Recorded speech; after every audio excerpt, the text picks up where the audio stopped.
I remember the silence. Not the kind that comforts, but the kind that hollows you out from the inside. 3 coffins. 3 lives I loved more than my own. My husband, my 2 children. And the phone call that should have broken my parents' hearts. Instead, my father's voice came back flat. Today is your brother's birthday. We can't come. That sentence carved itself into me. Not the car accident, not the smell of burning rubber, not the endless hours of identifying their bodies. No. What destroyed me was my parents choosing cake and candles over dirt and death. That was the moment I stopped being a daughter. I grew up believing family was everything. I was the quiet one, the obedient one. My brother, the golden child. Every achievement of his was paraded, while mine was background noise. I married young, built a home, raised 2 children. They barely visited. But I didn't care. My little family was enough. Then fate took them from me. And in my grief, I made the mistake of reaching out. I believed, just for a second, that blood meant something. But my father's calm dismissal burned that illusion away. That was the betrayal. Not fate, not death, them. For weeks, I replayed that phone call, their laughter, their music, their celebration, all while I lowered my husband and children into the ground. I didn't cry when the house grew silent. I didn't cry when I packed away toys that would never be touched again. I didn't cry when I opened the wardrobe and pressed my face to his shirts. Grief didn't kill me. Their betrayal did. And so I decided I would kill what they valued most. Not with a gun, not with blood, with silence, with absence, with a single headline that would make them choke.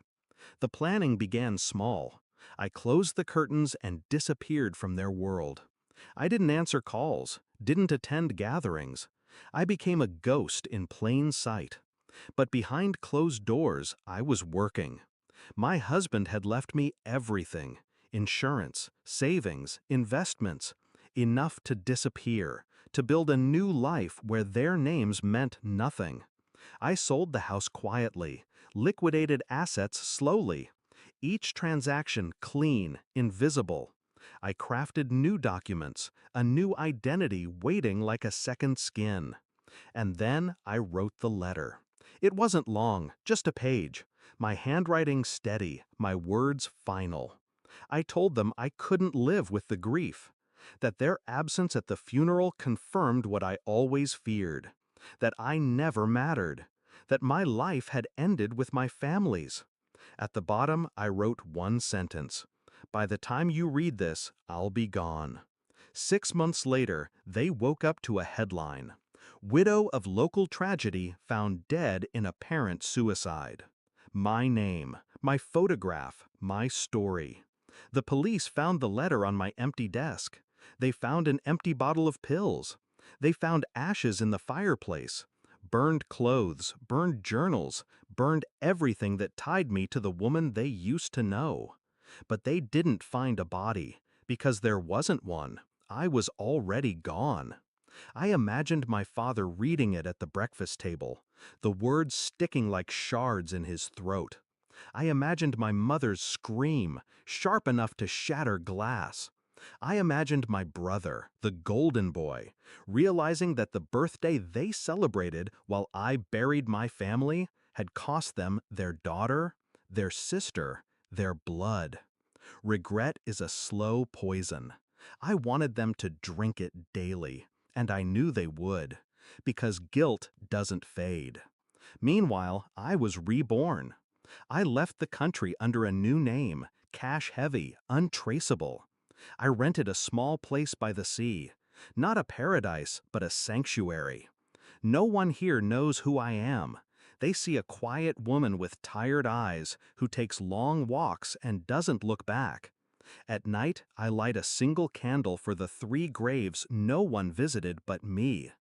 I whisper to them that I avenged them, not with violence, but with truth.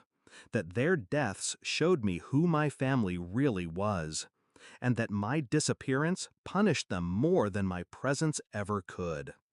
I wonder sometimes if they visit my grave, if they stand there staring at a stone carved with my name, begging forgiveness from a daughter who isn't beneath the dirt. I wonder if they tell themselves they would have done it differently, that they would have come if they'd known. But that's the beauty of it. They had their chance. They chose cake. They chose candles. They chose him.